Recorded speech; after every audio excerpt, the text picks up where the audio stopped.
En 2015, le cabinet Gartner évaluait à peu près à 65% les projets en data science qui échouaient. Ouais, 65%. 2 ans après, ils ont fait un autre sondage où ils évaluaient donc à 80% le taux d'échec des projets en data science. 80% c'est énorme.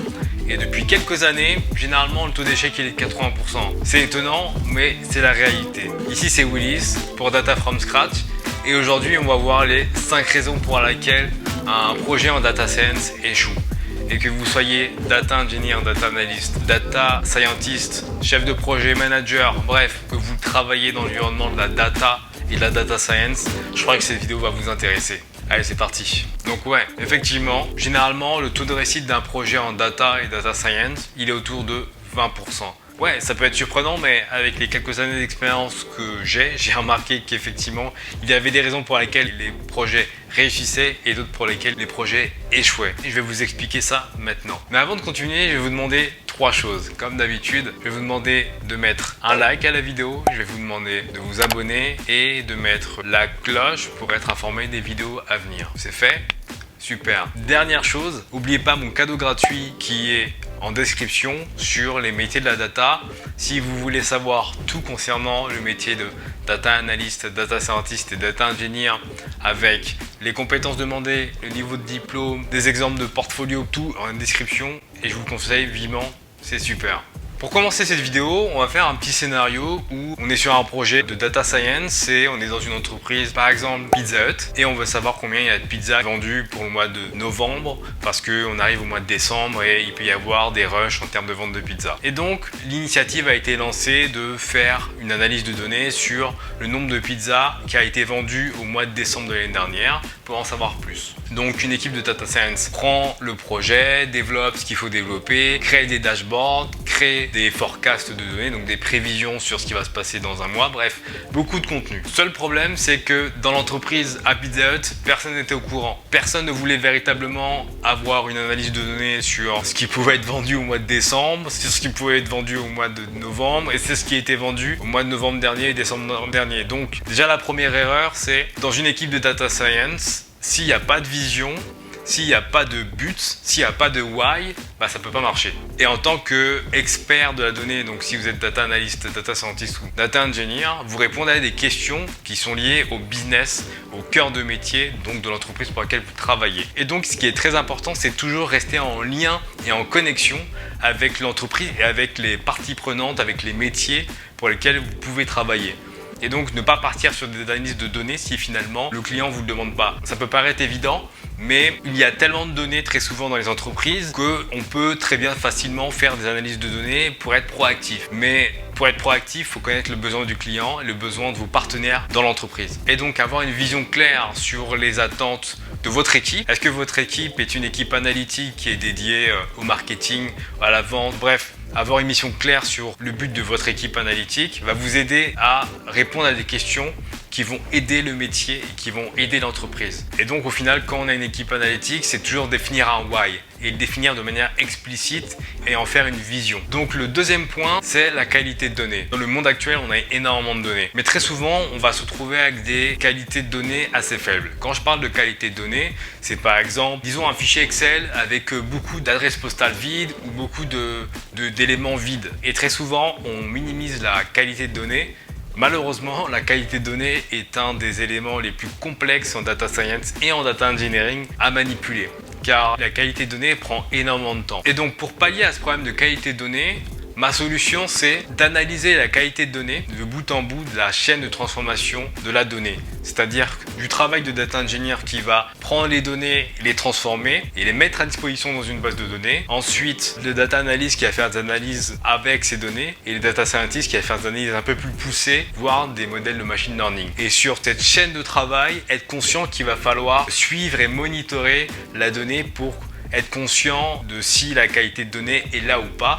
Si la qualité de données n'est pas là, dans ce cas-là, en avertir le client et travailler au maximum en équipe pour pouvoir fournir une qualité de données qui pourra justement aider à la prise de décision des équipes avec qui vous travaillez. Donc le troisième point, c'est l'engagement des clients. Quand je parle de l'engagement des clients, c'est de toutes les personnes métiers avec qui vous travaillez. Durant un projet data science, qui sont des projets hautement techniques où on mélange l'informatique, la statistique et les mathématiques, finalement, les membres des équipes, donc data engineer pour moi, data analyst et data scientist, on est des grands passionnés d'informatique, de chiffres, de maths ou de statistiques. Et donc finalement, on peut parler un langage qui ne soit pas approprié car trop technique lorsqu'on va parler à des interlocuteurs qui sont pas familiers avec la data science. Ça peut poser un gros problème parce que on va créer un fossé entre le métier qui lui veut de la donnée mais de manière simplifiée et l'équipe data science. Et donc il va être très important de prendre en compte quelque chose qu'on appelle l'intelligence émotionnelle. L'intelligence émotionnelle, c'est être en connexion avec des gens,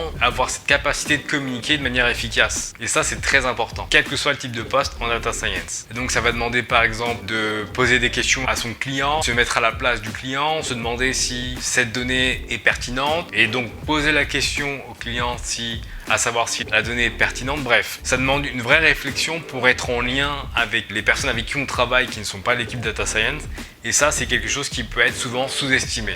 Bref, c'est une compétence, comme je disais, qui est sous-estimée, qui doit être développée car elle va vous apporter non seulement du leadership, que vous soyez data engineer, data analyst, data scientist ou même chef de projet, manager, etc. Et qui dit leadership, dit possibilité d'avoir une plus grande influence avec les données. Parce qu'au final, les données, c'est surtout la possibilité de prendre des décisions avec et donc d'être influent. Quatrième point, c'est être agile. En data engineering et en data science, les technologies avancent très vite. Tout avance très vite. Et donc, être agile, en fait, c'est utiliser principalement la méthodologie agile qui va vous permettre de faire des développements avec des sprints courts.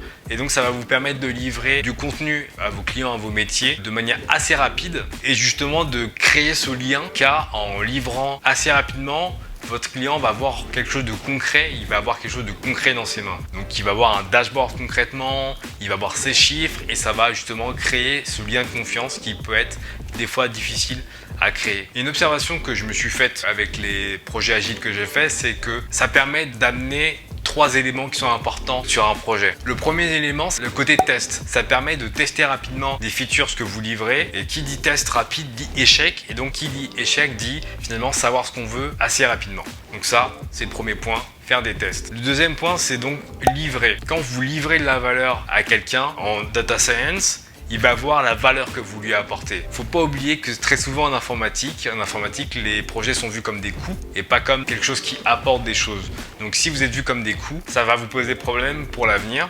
Par contre, si vous êtes vu comme quelqu'un qui apporte de la valeur, vous allez pouvoir avoir des soutiens pour progresser sur votre projet en data science. Et le troisième point que je trouve avantageux avec la méthodologie agile, c'est que ça nous permet d'ajuster. Donc on fait une livraison, on se rend compte qu'en fait ce qu'on a fait n'était pas forcément top. On relivre une autre version dans 2 semaines. Bref, ça permet vraiment d'être agile et de travailler petit à petit sur un projet et pas forcément gérer une montagne parce que justement les trop gros projets sont difficiles à manœuvrer. Et donc le 5e point, c'est des résistances en termes managériales et en politique interne. Le monde dans l'entreprise peut être difficile parce que finalement il peut y avoir des intérêts qui soient inverses aux vôtres et il va falloir manœuvrer avec. Que vous soyez data engineer, data scientist ou data analyst ou chef de projet, manager, etc. Et ça, il faut le prendre en compte.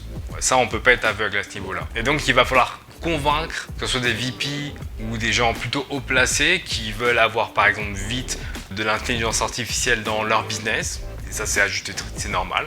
Mais il va falloir les convaincre sur telle ou telle décision que vous voulez prendre de manière, on va dire, technologique ou sur la vision technologique. Et donc pour ça, moi, la solution que je propose le plus souvent, c'est de créer une culture data. Créer une culture data, c'est mettre en place un ensemble de structures, que ce soit des réunions, des ateliers, des réunions de pratique pour parler de la data, que ce soit de manière très technique, très poussée, le mot intelligence artificielle, de le rendre concret, éviter donc les bulles de buzzword ou de manière moins poussée, comme pourrait le faire un data analyst ou un chef d'équipe en analytique, qui sont des profils qui ont comme but premier de vulgariser en fait l'utilisation de la data dans une entreprise. Et donc bref, mettre l'humain au cœur de cette culture et non la technique. Donc voilà, c'était les 5 raisons pour lesquelles un projet en data science échoue. Si vous avez aimé cette vidéo, n'hésitez pas à mettre un like, de vous abonner, de mettre la cloche pour être tenu au courant des vidéos qui vont venir dans les semaines à venir.